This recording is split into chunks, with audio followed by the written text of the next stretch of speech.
Good morning, everyone. Derek here with Get Lost Trails. Today we are headed out on a loop hike here in Shenandoah National Park. Gonna head over to check out Rapidan Camp. There's two options to get over there. One is a shorter in and out hike. We're gonna be taking the longer loop hike. It uses the Laurel Prong and the Appalachian Trail. It's gonna be about 7.2, 7.4 miles. Depending on who you ask, around, let's call it 11 and a half kilometers.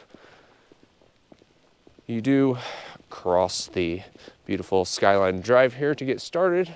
The Rapidan Camp was originally created by Herbert Hoover. He actually bought the land prior to this being the Shenandoah National Forest during his presidency, right before the Great Depression. Set up a remote camp out here as a getaway, one of the first presidential camps, really. Almost immediately into the hike, you'll reach the fork in the trail where the loop starts here. Trail marker giving the distances here. We are going to head clockwise to the Rapidan Camp and 1.8 miles on the Mill Prong Trail. If you choose to do it counterclockwise, you can stay here on the Appalachian Trail. We'll take you over there, of course, to the same spot, just in the opposite direction. We want to head over to the camp first this morning. You do want to check and see what days and what times there's a ranger at the camp, because in order to tour the buildings, you need to make it jive with the ranger schedule. Otherwise, you won't be able to get into the buildings there and see the historical artifacts, get the information from the rangers.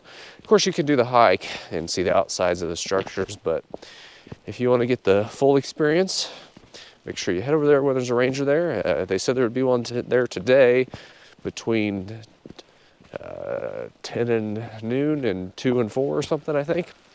So I think this is going to work out for us to get over there in that earlier time frame. It is a little after 8:30, 8:45 here probably. Just getting started good. It's a bit chilly out this morning again, as you can tell by my choice of attire. The past couple days have really wreaked havoc on the fall foliage here in the Big Meadows region. Unfortunately, the trees are looking pretty sad and winter-like as the weather feels. But the hike should still be fun. It'd be neat to go over here and see the camp. So thanks for joining me. We are here on the Mill Prong portion of the loop hike.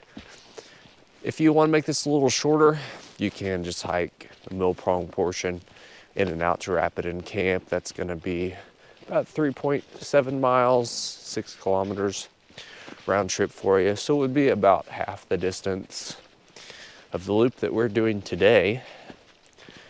So if you decide to do that, you can take a look at this first portion of the video.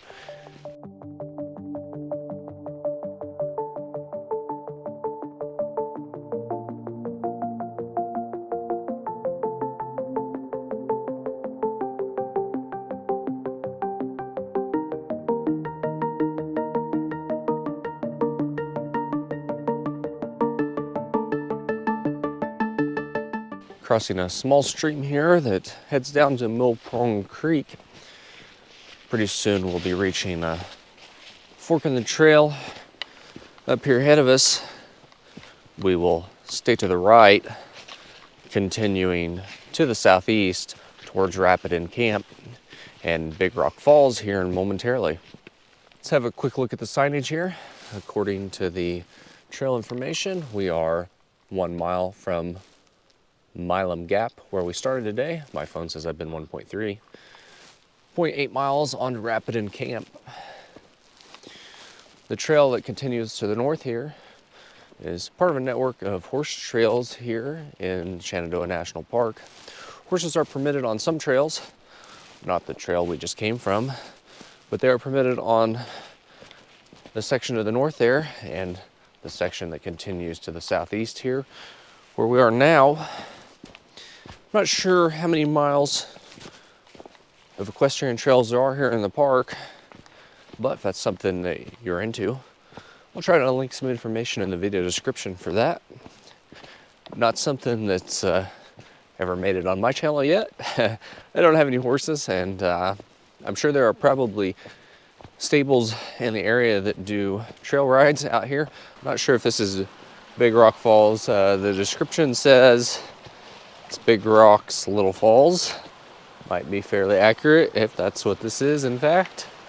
So the map confirmed what I was thinking. This is indeed the falls that you do see on the hike. It's called Big Rock Falls.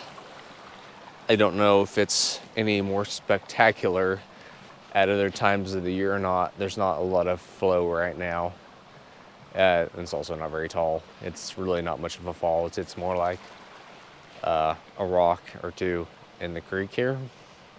But you do get to see it on the hike, whether you do the loop or not. If you're just headed to Rapidan, you will see Big Rock Falls.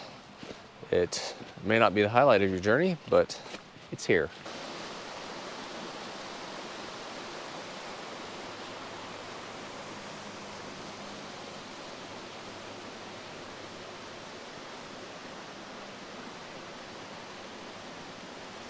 Looks like we're getting ready to cross Mill Prong Creek here on that log. Let's see how that goes.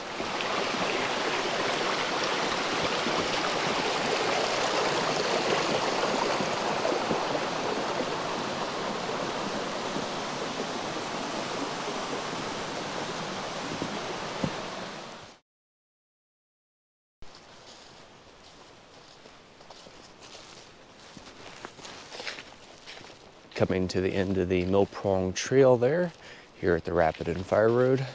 You're pretty much immediately at Rapidan Camp here. Just a short walk into the woods here. I did see some structures starting to stand out if you look closely. Good to know there is an outhouse down here, right across the bridge there on the other side. You don't need to cross the bridge to visit the camp, but there's a restroom over there.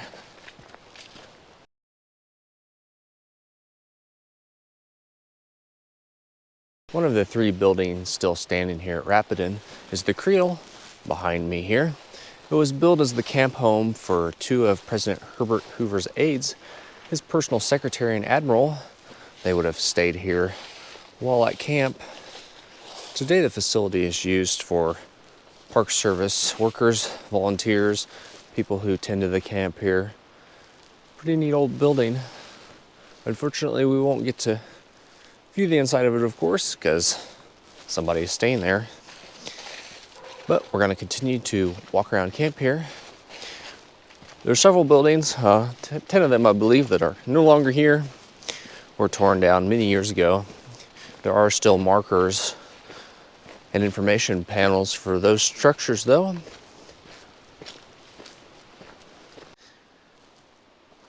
Looking at where the mess hall would have stood once there, President Herbert Hoover and his entourage would have ate there.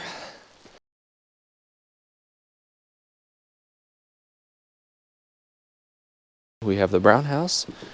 This was built for the camp home of President Herbert Hoover and his wife. They would have stayed here when they were at camp, of course. Today it has been restored to look like it would have back at the time.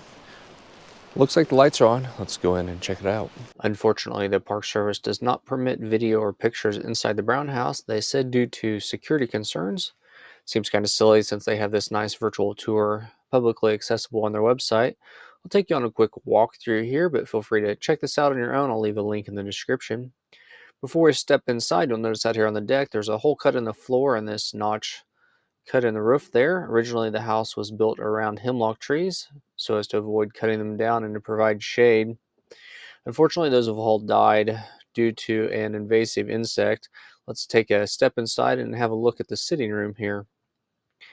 This would have been the primary sitting room, neatly furnished, as it would have been originally back in the 30s. A lot of the recreation of this furniture was done from pictures taken at the time. Quick spin around there looking at the entrance where we came in. If we step back here a little further, you'll see that the second sitting room Now this area would have been more of an area for perhaps the men to hang out and sit. There's a drop curtain here that you can kind of make out. This would have been available to kind of separate that space, give them a little bit of privacy, kind of keep the tobacco smoke contained to the second sitting room there. As we step in here towards the bedroom, you'll see it's just a single bed in here, a pretty small basic room. Now you wondered why a single bed. This was Mrs. Lou Hoover's room, First Lady's. She slept in here by herself. Originally this was one larger space. President Hoover had this wall put in here, giving him a separate sleeping space because he didn't want his wife to be constantly interrupted from sleep, dealing with calls at all hours of the day regarding things of the Great Depression era. They each had their own bathroom as well. Here we can step in here and take a look at this. This is something you don't get to see on the tour, even if you do go into the house. Kind of take a quick spin around here. There would have been a shower there and a toilet over here in this space as well. They did have plumbing, running water, and sewer there at the Brown house. Mrs. Hoover had her own bathroom as well behind this door here. Guess we don't get to go in there and look at that. As we step back into the living area here, you can kind of get a good look at one of the two fireplaces in the structure. Now this was the summer camp, and you'll see there's no insulation in the wall, so this wasn't a place to stay in the winter. The weather here would have got cold and snowy. However, it was a great place to be in the summer, sitting at an elevation of 2,511 feet or 765 meters, compared to Washington, D.C., down at 410 feet or 125 meters above sea level. You can see lots of windows offered cross ventilation in the living space, as well as these panels in between the windows. Those actually folded down to allow nice ventilation and, of course, more views of the forest. One thing you'll notice absent in the house is any sort of kitchen space. The dining was all done in the mess hall. Food was prepared at the mess hall, and everyone went up there and ate communally. So we step out back here into the sunroom area. This would have been the First Lady's office, an area where she would have worked, wrote letters, perhaps just sit and read. Nice cross ventilation again, lots of views, lots of windows, of course, let in the natural light. And back out here onto the back deck, you can see a great place to sit, visit, entertain, etc. The Mill Prong and Laurel Prong Creek come together behind the Brown house here to form the Rapidan River, from which the area gets its name. Just wrapped up the guided tour there through the Brown house with the ranger. Found it pretty informational, learned a lot of things about the history of Herbert Hoover, his presidency, and really his whole life. Not allowed to take video or pictures in the Brown house. It is very cool though. We also found out this chimney to nowhere that's actually was never attached to anything. That was just used as a fireplace for open hearth cooking and stuff. Also found out that Hoover himself personally purchased this land for the camp here. Being in the Great Depression, didn't find it appropriate, I guess, for the government to be spending the money on that. Hoover even paid for the materials to build the facilities here. Now the Marines themselves did a lot of the build out, the construction work and such, but the money came out of Hoover's pocket. The last building here at the camp is the Prime Minister's cabin. We are crossing Hemlock Run here. It is an artificial creek. Hoover's wife actually had the Marines come in and build that run through the middle of camp there. They liked the sound of the natural water flowing.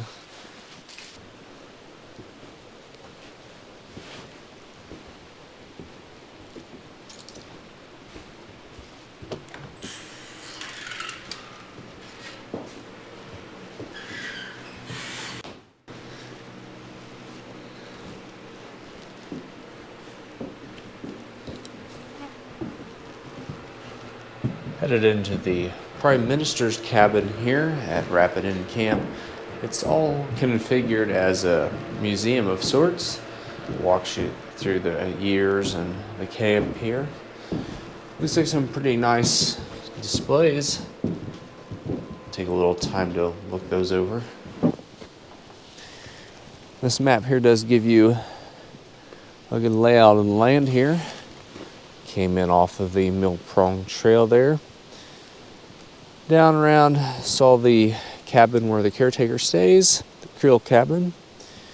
Down to the Brown House, the President's house here, and then over to the Prime Minister's. The rest of this stuff, unfortunately, doesn't exist anymore.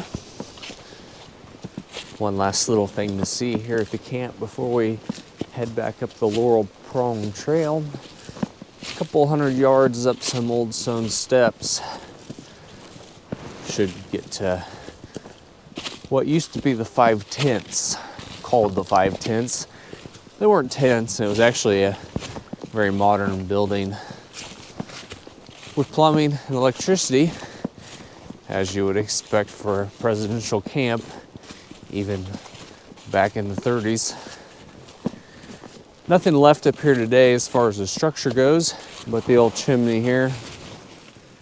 Pretty neat though to think about all the things that were accomplished over the years here at Camp Rapidan.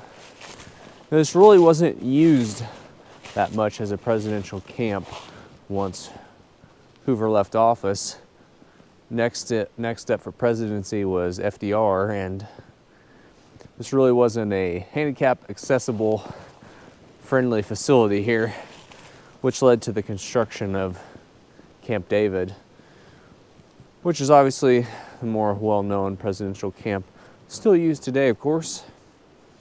After that, the facility kind of ceased to function as a presidential camp for several years, eventually being leased out to the Boy Scouts of America for a period before being turned back over to the government. It was used several years after that as a getaway for high-ranking officials in the government, dignitaries, governors, etc. Wasn't really used though again as a presidential camp per se. You start to gain elevation once you leave Rapidan Camp. It is pretty gradual for quite a ways. We have gotten into an area here where the lines on the topographical map get a little closer together though. Starting to pick up some elevation. Should be intersecting Cat's Knob Trail pretty shortly here. We'll be continuing on up towards the Appalachian Trail though, where we will be pretty quickly getting up to Hazeltop Mountain.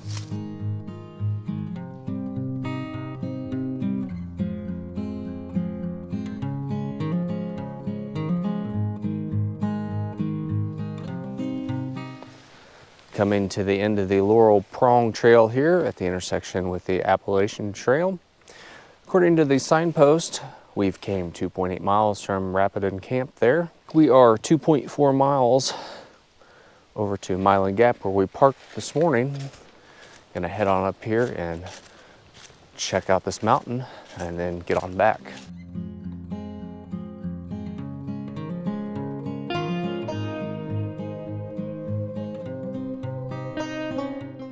Well, I believe we're on Hazeltop Mountain at an elevation of 3,770 feet, 1,149 meters. Unfortunately, I would say the views aren't particularly good from here. As you can see, it's a little brushy. We'll walk over here off the side just a little bit and see, but I think if you want unencumbered 360 views, you need to go up to Hawksbill Summit, the highest point in the park. Yeah, not real great on the views probably. So I would just say at this point. We haven't quite completed the loop yet, but might not be worth it to do the loop. I don't know. It's up to you. It's really cool to go see the camp. So I'm guessing that's why most people go in and out to the camp. We were having a discussion. I think the consensus is we probably would not do the loop again. It's you know, it's very neat to see the camp. That's worth going to. I would do that in and out again anytime. Worth doing that. This twice the distance, no real spectacular views. You know, if you're just looking to get some more mileage in for your hike, or you know, see more trees, more of a hike through the forest. You know, it's been a quiet hike. Once we left the camp, we haven't seen one person, have we? No, haven't seen a single person since we left the camp. Not even here on the Appalachian Trail. Now I'm sure probably more in peak season this is a little busier thoroughfare, of course, but no. I think we might go try to check out a short hike up Bearfence Mountain. That is apparently one of 3 hikes in the park with uninhibited 360-degree views. I'm saying hike, I guess I should probably air quote that because it sounds like quite a bit of it's a rock scramble on the upper portion. It's only a mile long round trip, I guess, according to the information. We are just about back to the trailhead here, right at 9 miles, 14.4 kilometers, 6 hours for us, including our time at the camp. I would say we spent about an hour and a half at the camp exploring, mostly with the ranger talk and the guided tour of the Brown House, really. Then maybe an additional half an hour of breaks and lunch and stuff in there as well. So you could easily cut some time off this hike, but you could add some more to it as well if you did a lot more in-depth exploration at the camp. We enjoyed going down to the camp. It was pretty neat. I hope you enjoyed the video. If you did, be sure to hit that thumbs up button to let me know. Be sure to subscribe if you haven't already so you don't miss any of my upcoming adventure videos. Thanks for joining me. Have a good day. One last thought on that hike. If you don't think you can do the hike to the camp and back, or if you just don't want to, you can book a ticket on a shuttle down there with Park Service. It operates seasonally. There's a fee for that. I'm not sure what that is. I will look that up, throw that up on the screen, throw a link in the video description as well. That is an option for you if you're here at the right time of year. Definitely worth going down there and checking it out, I think. It is, you know, if you're into historical things like that. So as I wrap up this video, I'm going to include a few extra pictures from Rapidan Camp that I got from the Library of Congress. I couldn't find anywhere else to really include in this video. Again, it is a neat place. I really enjoyed visiting it, and I hope you enjoyed this look at it as well. If you're in the Shenandoah National Park, it's a fun little thing to see.